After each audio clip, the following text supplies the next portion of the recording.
Hello ladies and gentlemen. In this video we are going to be going over the periodic table, which is the second set of notes in Notes 2. Okay, so this vocabulary you should have in your notebook. The first one is groups and families, and these are on your periodic table, and this is what goes down. So you should have already numbered this if you colored your periodic table, which is what you should have done before watching this video. And you'll find that there are 8 families that we're going to be referring to on the periodic table. Now, elements that are in the same group or family, they're going to have similar properties.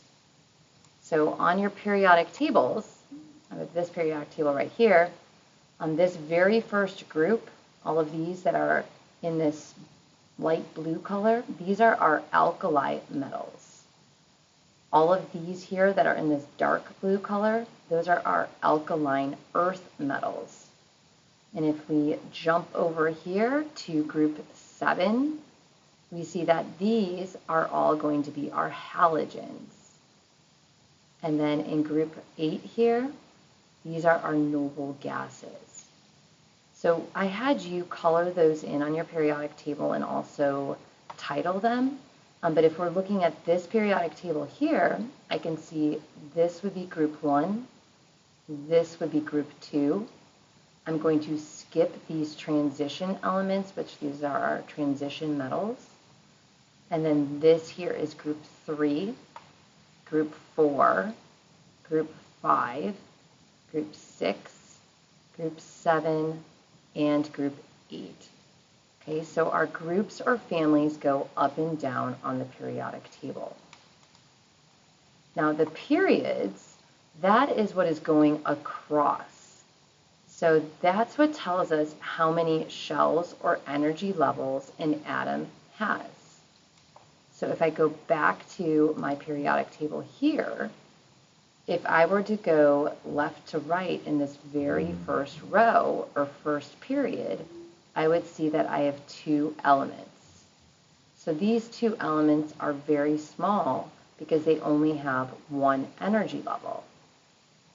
If I go to my second period, here starting with lithium and ending with neon, all of these elements are going to have 2 energy levels around their nucleus. So as we go down, these elements are getting bigger because they're going to have more energy levels or shells around their nucleus. Valence electrons are the electrons in the outermost energy level. The way we know how many valence electrons we have is by looking at the group number. That's going to tell us the number of valence electrons. So if I go back to my periodic table here, all of these elements here, which are in group number 1, will have 1 valence electron. All of these elements that are in group number 2, they're going to have 2 valence electrons. Now we don't count these middle transition metals. We cannot use the rule of what group they are in. That tells us the number of valence electrons. There's a way that we're going to be able to learn that, and I'll teach you that in class.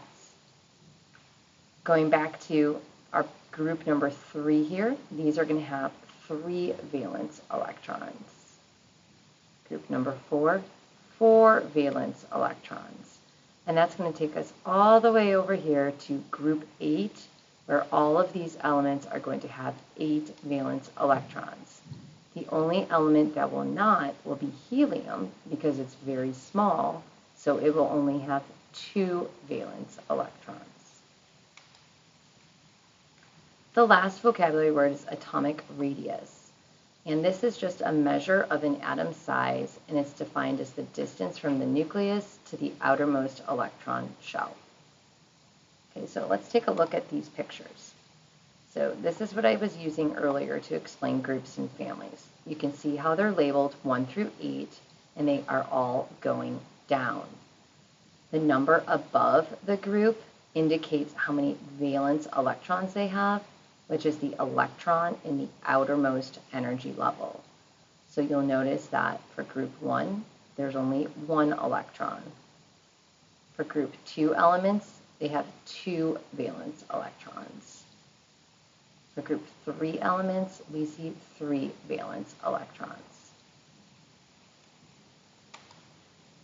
Periods indicate how many shells we have. So you can see in my pictures here, I have how many shells that are corresponding to the period. Okay, this is also going to relate to atomic radius. As you see, as you go down a group, we get more shells, which means we're going to have a larger atomic radius. All right, so let's look at some of these families on the periodic table. So group 1 is what we call the alkali metals. All of the elements in group 1 have 1 valence electron. Also, all of these elements are metals. Now, because they have 1 valence electron, they are extremely reactive. Metals want to lose electrons. So because they only have 1, they are going to be extremely reactive so that they can get rid of that last valence electron in order to have a full octet or full valence shell. Now they are so reactive that they actually have to be stored in oil, because if they're just left out, they're going to be reacting so that they can have a full valence shell. Group 2 are what we call the alkaline earth metals. So the way I remember group 2's name is I just think that this is a lot longer than the previous one of alkali. So just think alkali is a shorter word, so that's why it's in group 1. Think longer word is going to be in group 2, okay? 2 words. So alkaline earth, where alkali is in group 1, 1 word. So our alkaline earth metals, they have 2 valence electrons because they're in group 2. They're also metals. Now these elements, they're also reactive. They're just not as reactive as our group 1s. We can find them pure in nature. They do not have to be stored in oil. So these here are your elements that are in group 2. And you may recognize some of them, like magnesium and calcium.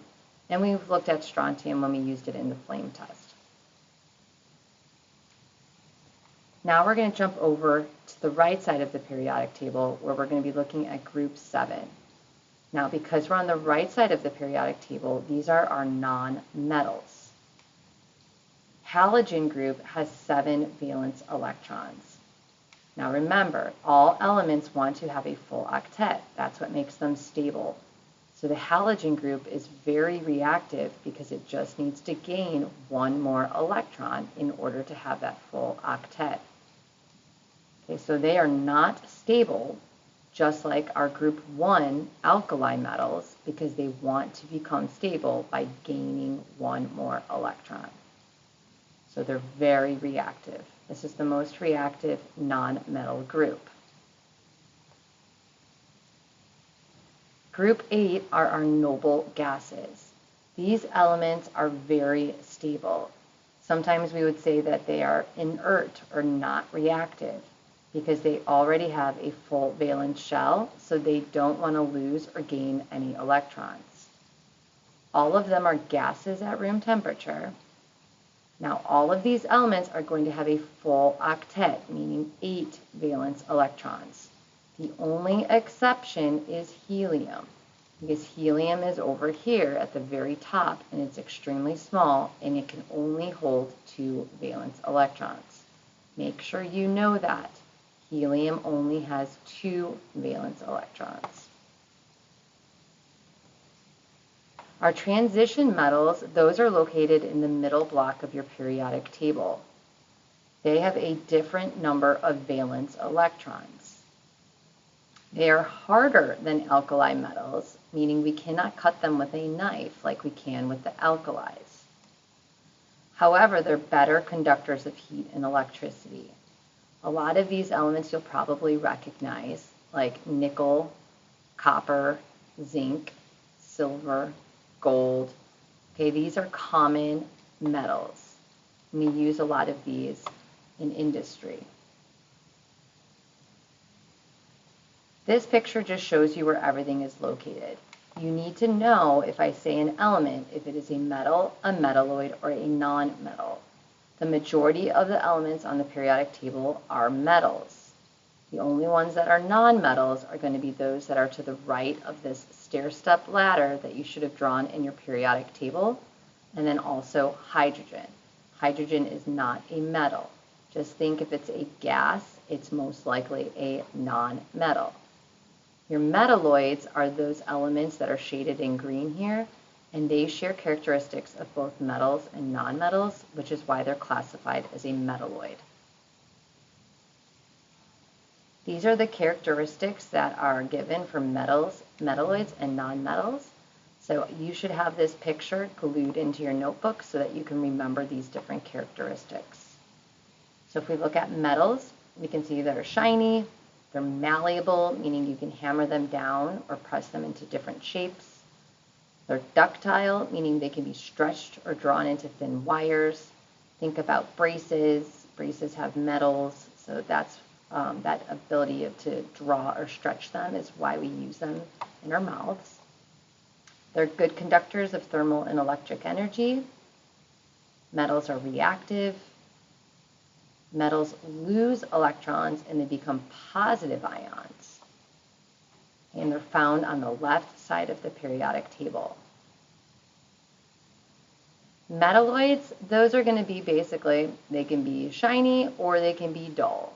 They can be malleable or they cannot be malleable. So it's kind of like the hybrid. So they're the either or the or. So they're going to share characteristics of both metals and nonmetals equally, so they can't be classified in either group completely. These are the ones that are located right along the stair-step line on the periodic table. Now our nonmetals, those are on the right side of the periodic table. They're going to be dull, so they're not going to be shiny. They're going to be brittle, meaning they're very easily breakable if they're solid at room temperature. Most of them are gases at room temperature. They're not going to be malleable or ductile. They do not conduct heat or electricity. Some are reactive, but they are going to become negative ions because they're on the right side of the periodic table. They're going to want to gain electrons in order to be stable. So that would make them more negative. Okay. All right, ladies and gentlemen, make sure that you do know these characteristics and you do know the locations of your metals, nonmetals, and metalloids.